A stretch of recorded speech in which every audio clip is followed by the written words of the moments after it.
When Andrew Carnegie died, the wee little Scotsman that built the big steel industry, when he died, they opened up his desk, and in one of the desk drawers, they found a slip of paper. On that piece of paper, Mr. Carnegie had written his goal for his life, and he wrote it when he was in his 20s. And on that piece of paper, it said, I'm going to spend the first half of my life accumulating money. I'm going to spend the last half of my life giving it all away. What a goal. He got so inspired by that goal that the first half of his life, he accumulated $450 million. And the last half of his life, he gave it all away. Good question tonight. What's got you turned on? What's got you bombed out of sight to get up early and stay up late and hit it all day? Next question. What's got you turned off? When I found the answers to those two questions, my life exploded into change. I finally found out what had me turned off, and I got that cured. And then I got me a long enough list of reasons to turn me on. And once the lights went on for me, age 25, they've never gone out. I've fallen out of the sky a few times, but I've never lost that drive to make something unique out of my life. See, reasons altered my whole life.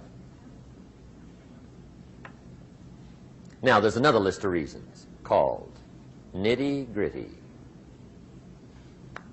Hard little reasons. Sometimes those little reasons are the most powerful reasons that can change your life. Sometimes it doesn't take much. I now carry several $100s in my money clip. It's only a few $100s, but it was one of those reasons turned my life around. Just before I met Mr. Schoaf, I heard a knock at the door. I go to the door, and there's a little girl standing there about this tall selling Girl Scout cookies.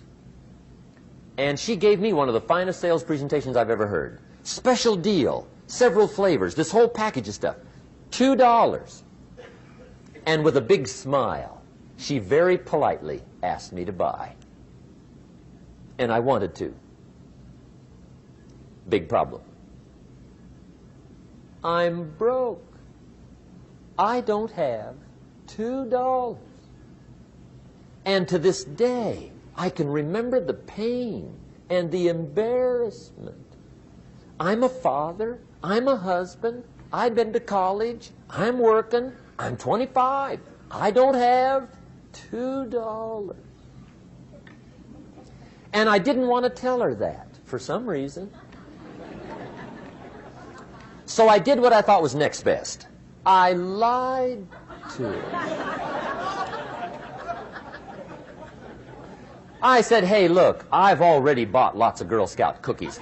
I've still got plenty stacked in the house, which was not true. But it seemed to get me off the hook for the moment. She said, well, gosh, that's wonderful. Thank you very much. And she went away. When she left, I closed the door, and that was the day I said to myself, I don't want to live like this anymore. I've had it with lying, and I've had it with being broke. I'm never going to let this happen to me ever again. I promised that day I would work as hard as possible and would always carry plenty. It took me a little while, but now I do. It was one of those reasons. And I guess I carry plenty for two reasons. One is the way it makes me feel, but also in case I bump into another Girl Scout selling cookies. Right? I'm ready.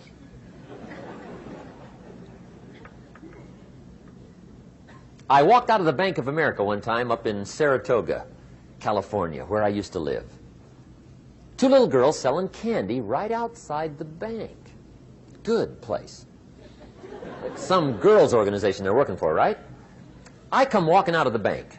This first little girl walks up to me. She said, Mister, would you like to buy some candy? I said, I probably would. What kind is it? She said, it's almond roca. I said, my gosh, that's my favorite. She said, wonderful. I said, how much is it? She said, it's just $2. I thought, incredible. I said, how many boxes of that candy have you got? She said, 5. And her little friend was standing there. She was selling candy too. I said, how many boxes have you got? She said, I've got 4. I said, that's 9. I'll take them all. They said, really? I said, yeah, it's my favorite. I've got some friends. I'll pass them around. They got so excited, put all this candy together. I reached in my pocket, gave them the $18. When I've got the candy and they've got the money, that first little girl looks up at me. She says, Mister, you are really something. How about that? Can you imagine only spending $18 and have somebody look at you in the face and say, you are really something? Now you know why I carry heavy, right? I'm not going to miss anymore. It was just one of those reasons. Helped to change my life. One of my nitty-gritty reasons was budget finance. Budget finance used to grind my soul. Way back in those early days, I had fallen for one of those consolidation loans, where you take all your little hard-to-pay bills, put them into one big impossible-to-pay bill, right?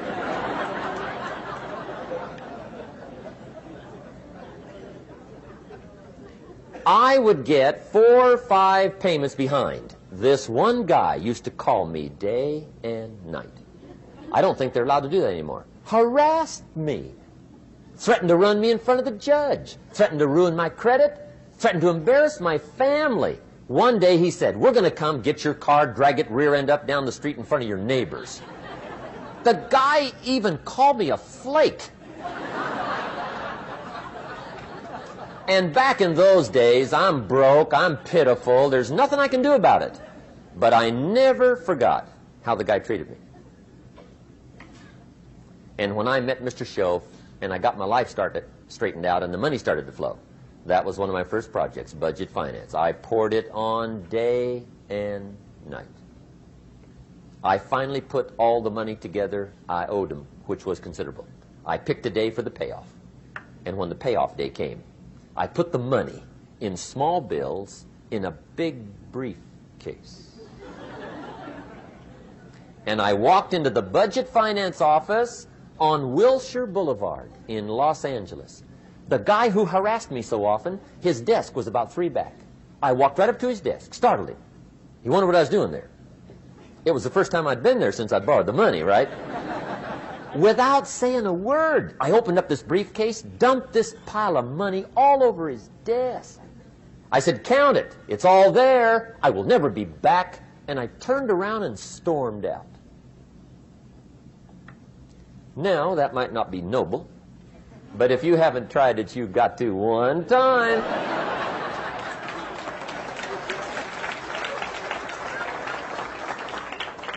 It can be the day that turns your life around. All you need is a reason that turns you on. One of my dear friends, Robert Depew, Bobby used to be a school teacher in Lindsay, olive capital of the world. Bobby taught school several years, got a little weary teaching school. One day decided he wanted to get into sales.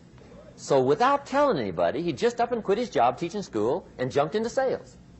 When he did, his brother made fun of him, laughed at him, put him down, said Robert's lost his mind. Had a good job teaching school, now he thinks he's a salesman. He's going to go down the drain, lose everything. Just put him down something fierce.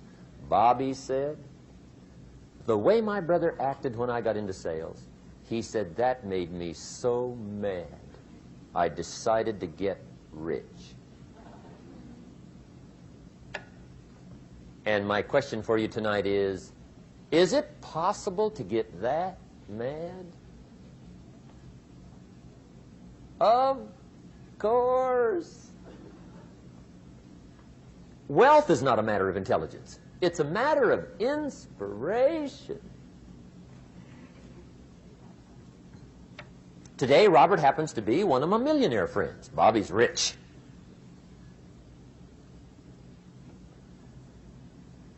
Frank Sinatra said one time, the best revenge is massive success.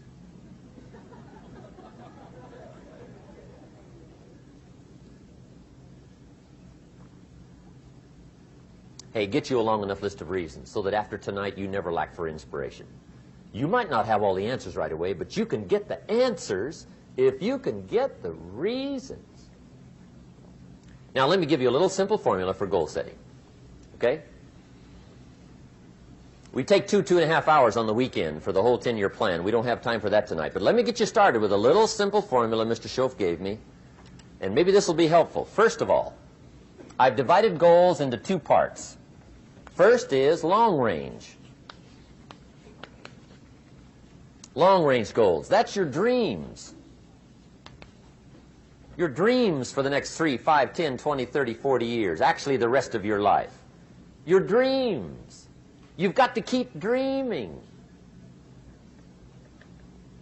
Ronald Reagan, president, said to the joint session of Congress a few weeks ago, the Republic is a dream. And if we don't keep dreaming, we will lose the Republic.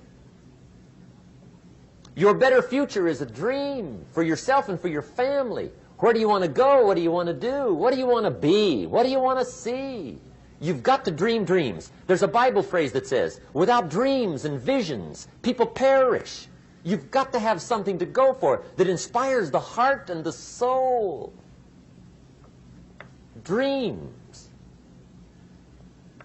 From the children of Sanchez, it says, take the crumbs from starving soldiers, they won't die. Take the bread from hungry children, they won't cry. But without dreams, we all will die. You've got to dream. Don't lose your dreams for yourself, for your future, for your family. The dreams of love and enterprise and travel and doing things, becoming something unique on your journey here. Don't lose your dreams. Do some dreaming. That's long-range goals. You've got to have those. So that's number one. Here's the second part of goals, short range. Short-range goals. That's your goals for tomorrow, this week, this month, this year, the immediate future. We call these confidence builders. Because if you set up something short-range, go for it, get it, latch onto it, work hard, accomplish it. That starts building your strong feelings to go for your dreams. Now, I've divided goals into three categories. Here they are. Number one is economic. That's your goals for money, income, business, profits, production. Economics. Make sure you've got your economics well planned. Economics plays a major role in everybody's life. Economics is major, which means it ought to be meticulously well planned for tomorrow, this week, this month, this year, long range. What if you asked somebody tomorrow if you could see their meticulously well-planned list of economic goals? What would they probably say? They say, you some kind of a nut? You must be weird. Hey, I found out what success is. Success is doing what the failures won't do. Make sure you've got your economics well planned. It'll put you in the top 5%.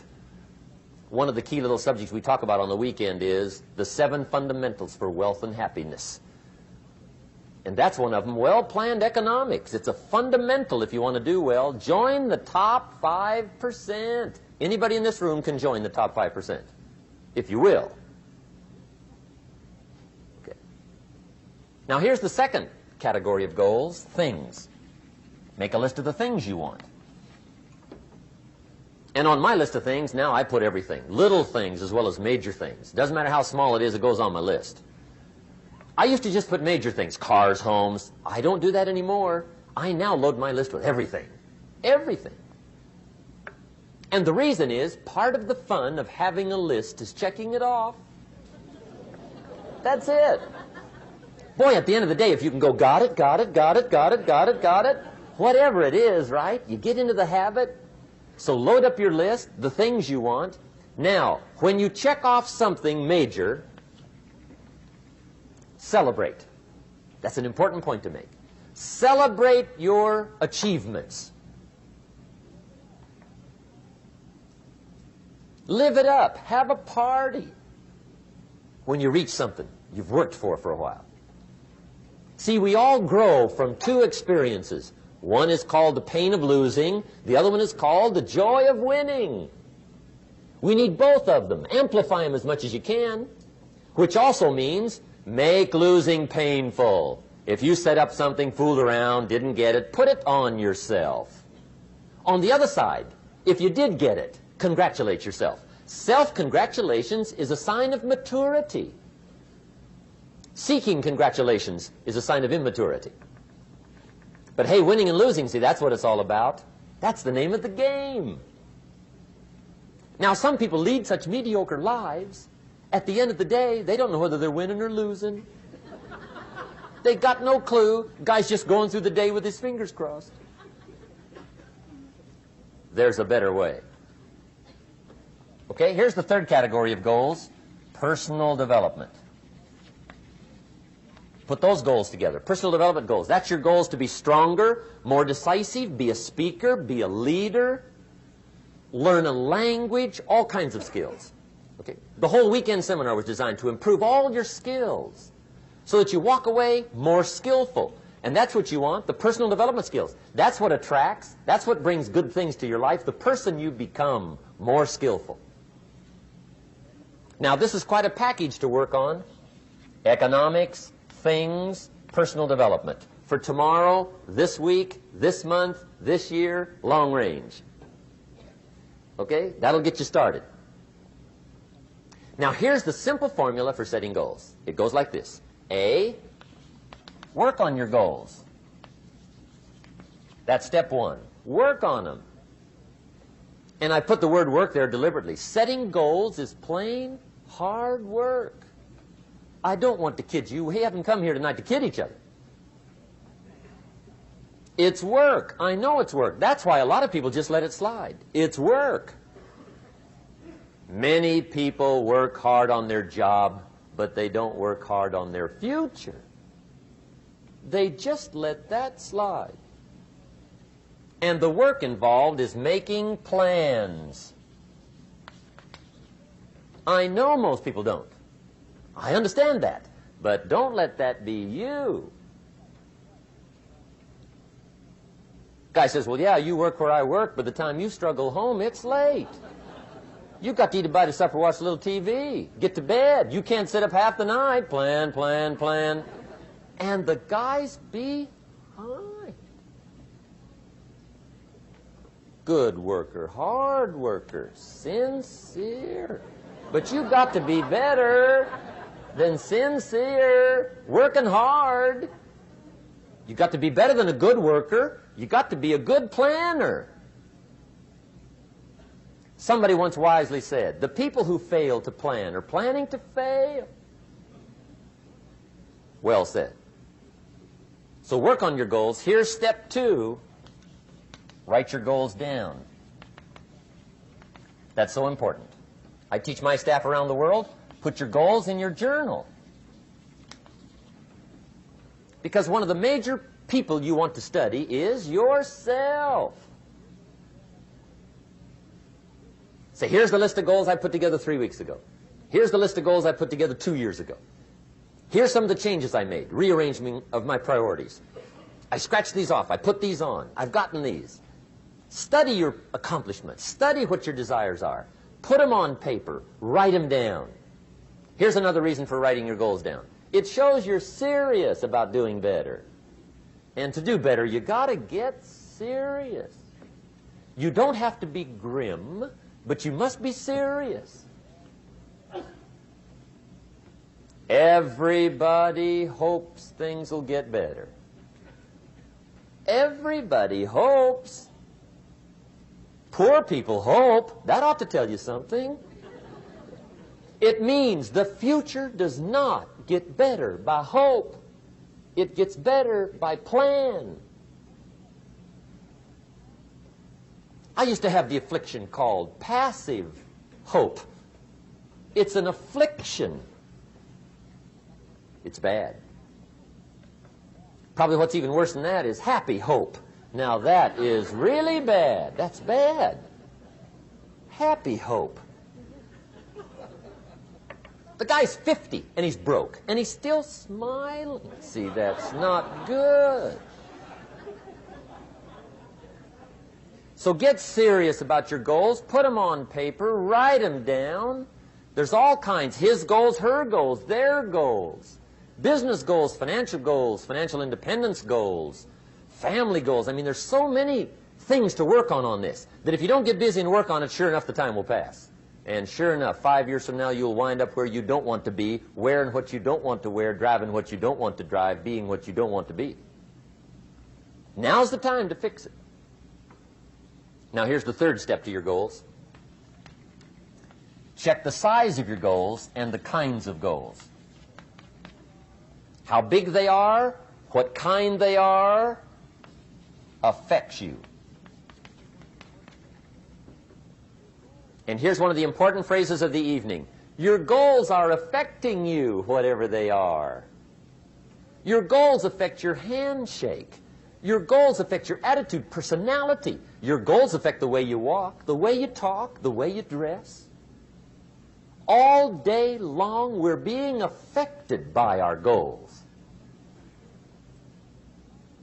Now, some people have goals, but they have such lousy goals. The effect is bad. I asked a guy one time, what are your goals for this month? The guy said, look, if I could just scrape up enough money to pay these lousy bills. That was his goal. I'm not saying it isn't a goal. It's a goal, but it's such a lousy goal, the effect is bad. You don't jump out of bed on Monday morning and say, oh boy, another chance to go out and scrape up the money to pay my lousy bills. See, you don't do that. Usually you say, oh, not another Monday.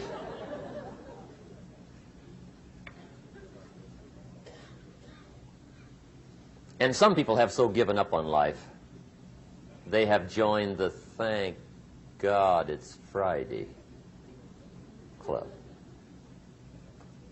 How sad.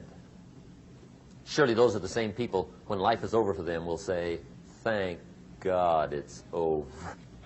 Let me give you a Bible philosophy that teaches how to get whatever you want. That's the title of the next set of notes. How to get whatever you want. From the Bible. Now again, I'm an amateur when it comes to the Bible. I'm not a pro. But this I can quote, and I think that'll be sufficient. How to get whatever you want. Here's what it says if you're ready. It says, ask.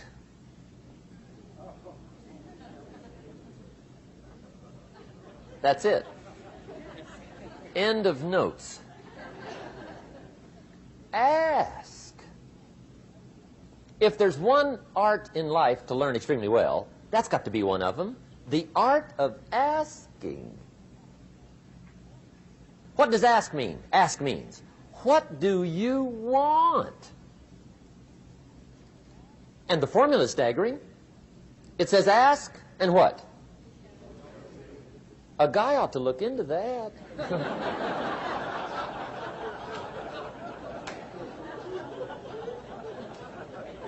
He says, yeah, but you work where I work. By the time you struggle home, it's late. You've got to eat a bite of supper, watch a little TV, get to bed. You can't sit up half the night. Ask, ask, ask. And the guy's behind.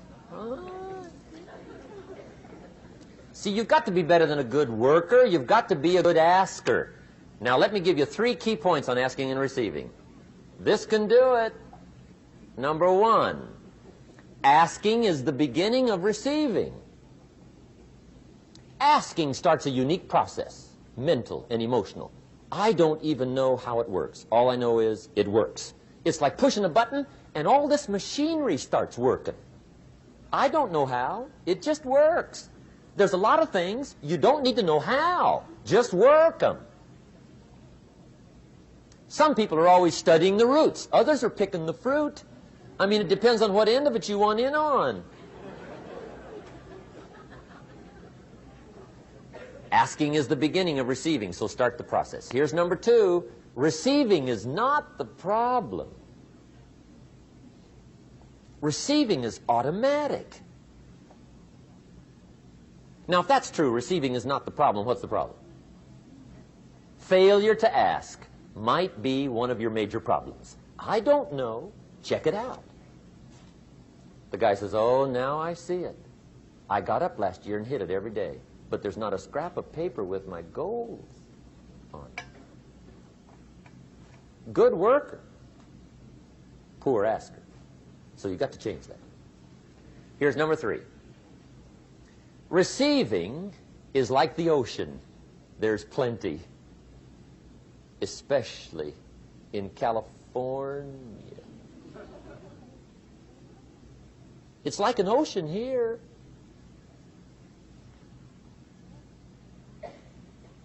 Success is not in short supply.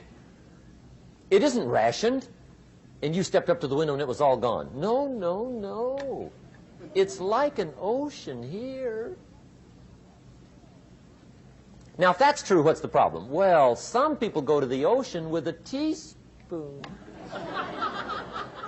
Have you got the picture? See, what you want to do in view of the size of the ocean is trade your teaspoon for at least a bucket, and you'll look better down at the ocean. Kids won't make fun of you, right? Okay.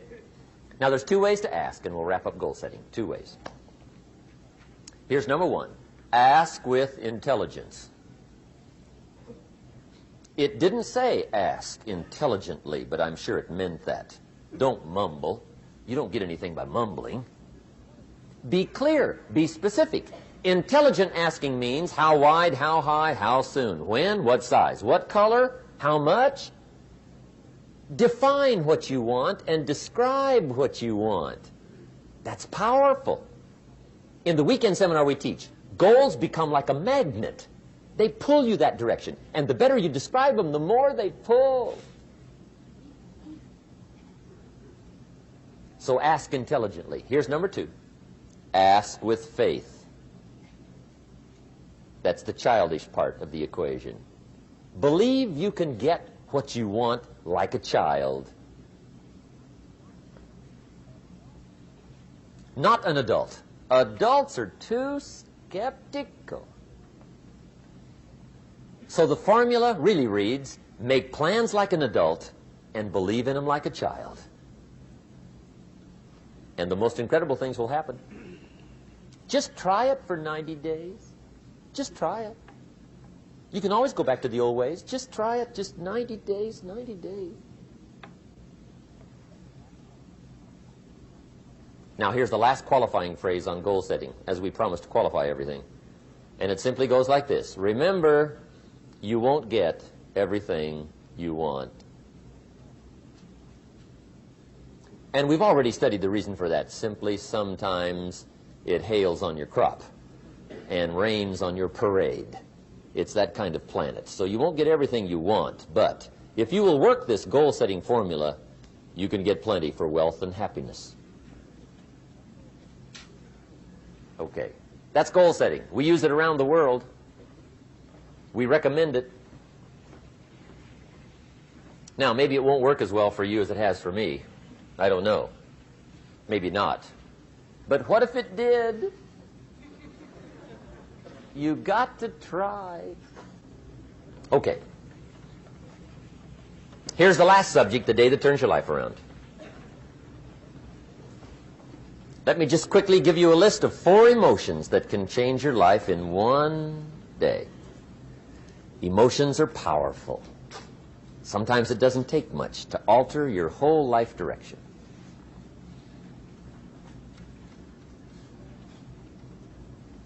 Okay, here they are. Number 1, disgust. Powerful emotion. Disgust says, I have had it. See, that could be the day. The day you can say, I've had it. And whether you've had it with something small or something major, the day you can say, I've had it, may not be the day it ends, but the day it begins. That's what I said when that little Girl Scout left my door when I'm 25. I give her the big lie, she leaves, I say, I don't want to live like this anymore. I've had it with lying and being broke. Powerful day. The man's finally had it with mediocrity. He's had it with being a loser. He's finally had it with those awful sick feelings inside, knowing his wife is at the grocery store looking at 2 cans of beans, one marked 37 cents, one marked 39 cents. And the guy sick inside knows his wife's going to buy the 37-cent can, and she doesn't even like the brand. Do you know why she's going to buy the 37-cent can? To save 2 cents. The guy sick inside finally says, I've had it. Being on my knees in the dust looking for pennies, we're not living like this anymore.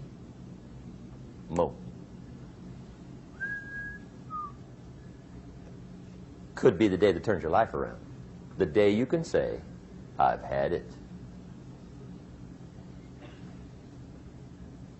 He walks into his closet and rips everything in it to shreds and says, I've worn this embarrassing stuff for the last time. And not only will I never wear it again, no one else will ever wear it again. Commit an act that says, I've had it. Powerful. Here's the next one. Decision. And decision-making is powerful. And it's emotional. That's those knots in the pit of your stomach, right? Waking up in the middle of the night in a cold sweat, trying to decide. We sometimes call it inner civil war. What shall I do? Well, for progress, you must decide. The best advice I can give you came from a wealthy friend of mine who said, if it's easy, do it easy. If it's hard, do it hard. Just get it done.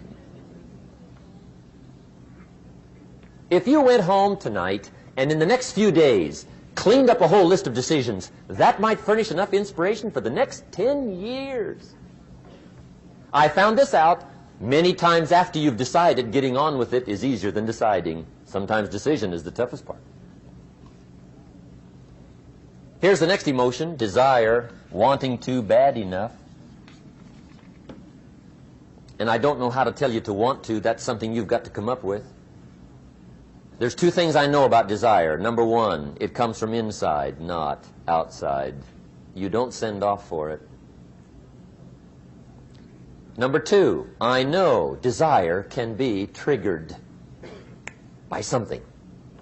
Who knows what it might be? Sometimes desire waits and sleeps for something to happen.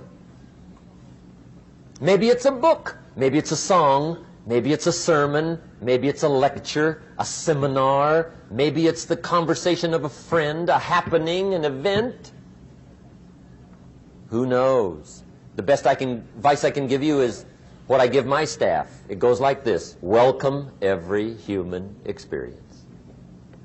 You never know which one is going to turn it all on. Even the bad experiences. Sometimes from the bitterest experience comes the greatest awakening. So let down the barriers, take down the walls. The same wall that keeps out disappointment keeps out happiness. Let life touch you. Don't let it kill you, but let it touch you. Here's the last one. This one's powerful. Resolve. Resolve says, I will. 2 of the most powerful words in the language. I will. Benjamin Disraeli once said, nothing can resist a human will that will stake even its existence on the extent of its purpose. Shortly put, I'll do it or die. See, that's powerful. That could be the day that turns your life around. The world has a strange way of stepping aside when somebody says, I'll do it or die. The man says, I will climb the mountain. They've told me it's too high, it's too far, it's too rocky, it's too difficult, it's never been done before, but it's my mountain, I will climb it. Pretty soon you'll see me waving from the top. Or dead on the side, because I ain't coming back.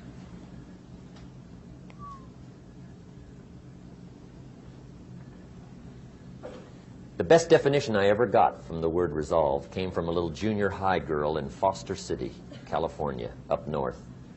I'm talking to the junior high kids one day. I love to ask kids definitions. They come up with beauties. I got to the word resolve and I asked, who can tell me what resolve means? And I got several hands, and they were all pretty good, but the last one was the best. Little girl, about 3 rows back, held up her hand. She said, Mr. Rohn, I think I know what resolve means. I said, darling, what do you think it means? She said, I think it means promising yourself you will never give up. I said, that's it. Webster, stand aside. That is the definition. Promise yourself you will never give up. I asked the kids, how long should a baby try to learn how to walk? How long? How long would you give your average baby before you shut him off? How long? See, any mother in the world would say, you're crazy. My baby's going to keep trying until it learns how to walk. What a magic formula. Now let me show you what triggers all emotions into activity that brings results. And results is the name of the game. Here it is. Action. Finally, you must do something about how you feel. Jesus, the master teacher, said, don't just be listeners, be doers. The world admires the doers. Whatever it takes to get you to try harder, read more, set your goals, and go for it. Here's the next attitude disease. Overcaution. Some people never will have much. They're too cautious. Now, you can also be too reckless, but you can also be too cautious. This is called the timid approach to life. And my caution was always the risk. Risk used to drive me right up the wall. I used to say, what if this happens? It's called the language of the poor. What if this happens? And on top of that, if this was to happen, look at the fix I'd be in. I better not try. I could always ace myself out. Then I'll tell you what changed my whole life when I finally discovered it's all risky. The minute you were born, it got risky. If you think trying is risky, wait till they hand you the bill for not trying. If you think investing is risky, wait till you get the tab for not investing. See, it's all risky. Getting married is risky. Having children is risky. Going into business is risky. Investing your money is risky. It's all risky. I'll tell you how risky life is. You're not going to get out alive. That's risky. The Englishman says, well, if that's the way it's going to work out, let's give it a go. Right, that's what it's for. Give it a go. Somebody says, yeah, but I'm looking for safety and security. Fine, then huddle in a corner. We'll cover you with a sheet, bring you 3 meals a day. And we'll protect you, feed you, look after you, care for you. We won't let anything happen to you. And you'll probably live to be 100.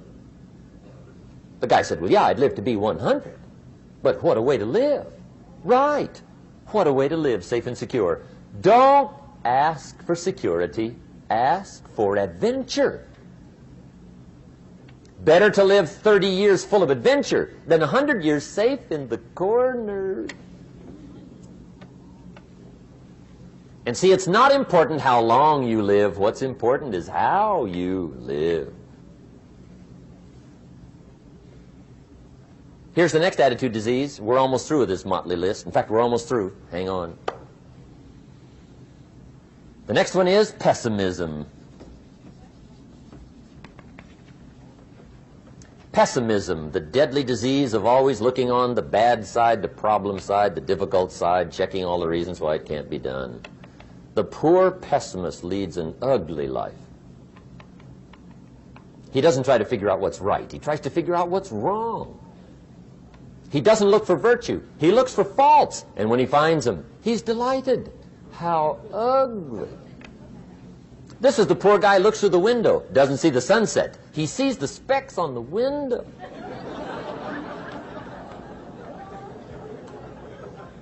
And this is the poor guy, right, who rushes up, takes such leave of his senses. This guy rushes up and he says, I've got 5 good reasons why it won't work. He's so dumb he doesn't know all he needs 1. He's got 5.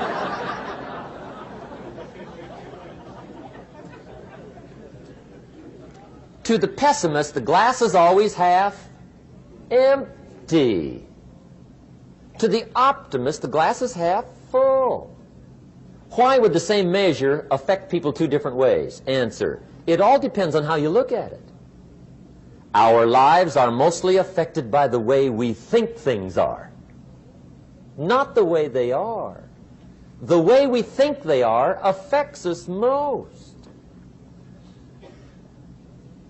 There's a subject we don't have time to get into tonight called better thinking habits. One of the major things Shove taught me when I met him, he said, poor thinking habits keeps most people poor. Not poor working habits. Most people work hard, but they don't think hard. And Shove taught me that the mind is like a factory, a mental factory. And whatever you think about all day long pours ingredients into this mental factory. And that's what builds the economic, social, financial fabric of your life. He quoted me a Bible phrase that says, as you think, so you become. How awesome. When he talked about poor thinking habits, he had me. I used to start the day reading the morning newspaper. I mean, you can believe that or not. I'd get a cup of coffee and read the paper. I'd load up on wars and riots and murders and stabbings and killings and bank robberies and muggings and car wrecks and tragedies. I'd even read the back pages. I seem to like that stuff for some weird reason. I'd load up on all that, and then I'd start the day. You can imagine the kind of days I used to have. You walk around on your financial knees. They call you economic peewee.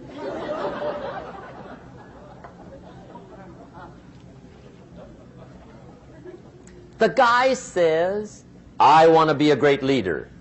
Wonderful. The first thing we do is follow him to his house.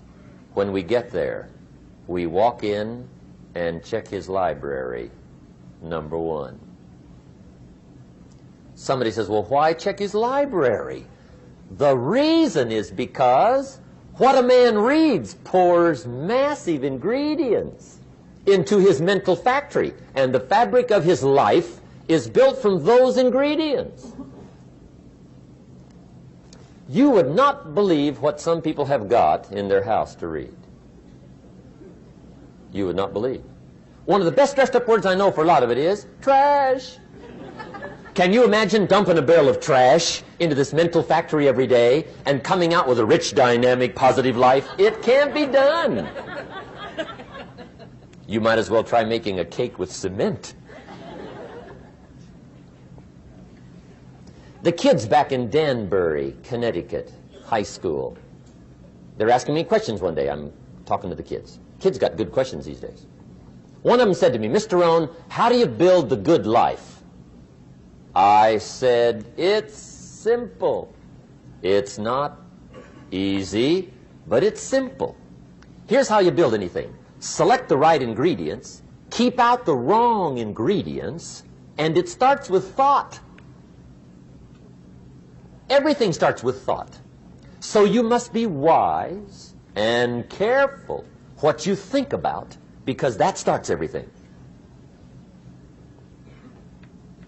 You got to be wise and careful. I asked the kids, what would happen if somebody dropped sugar in my coffee? They said, "Well, you'd be okay." I said, "What if somebody dropped strychnine in my coffee?" They said, "Well, you'd be dead." I said, "Correct. Lesson 1. Life is both sugar and strychnine. You gotta be careful." I said, "What if my worst enemy drops in the sugar?" They said, "Will you be okay?" I said, "What if my best friend, even by accident, drops in the strychnine?" They said, "Well, you'd be dead." I said, "Correct. Lesson 2, watch your coffee."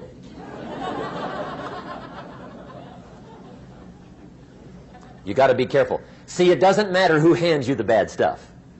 It doesn't matter where you get the bad stuff. It'll still do its damage on your bank account, wherever you get it. Mr. Schoaf gave me one of the greatest phrases when I first met him when he said, "Jim, every day stand guard at the door of your mind." How important. Stand guard at the door of your mind. And you decide what goes into your mental factory. Don't let anybody just dump anything they want to in your mental factory, because you've got to live with the results. Okay, here's the last disease, and we're through with this list. In fact, we're almost through. Hang on. The last subject is very brief. The last disease, but this one is deadly. Engage in this one, indulge in it even slightly, and you might as well forget the future, because it's going to forget you. Complaining, crying, whining, griping, a Bible word called murmuring. See, that'll ace your future. Spend 5 minutes complaining, and you have wasted 5. And you may have begun what's known as economic cancer of the bone. Surely they will soon haul you off into a financial desert and there let you choke on the dust of your own regret. I hope I said that well, so you won't forget. It's a deadly disease. If you don't think it's bad, ask the children of Israel of Old Testament fame. Typical of us all, their story just happened to get in the book. Story says, children of Israel were slaves. God performed a series of dazzling miracles and got them out. And now they're heading for the promised land. Remember the story? Heading for the promised land. Tragedy of the story, they never got there. Reason.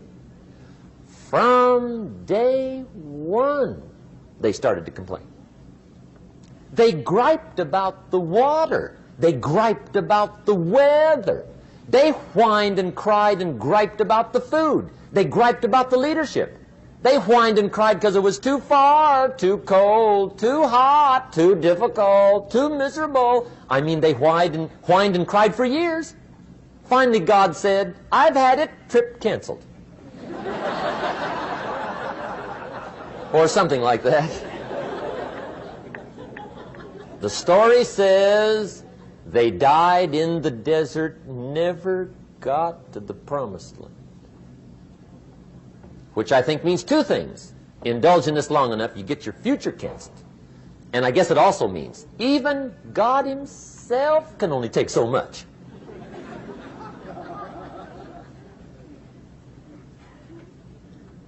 Okay. Just be on the lookout of the things that can destroy all the good you start. The war is on. And this evening, tomorrow, mentally, personally, socially, economically, you got to make sure you're winning the war. And this is part of it.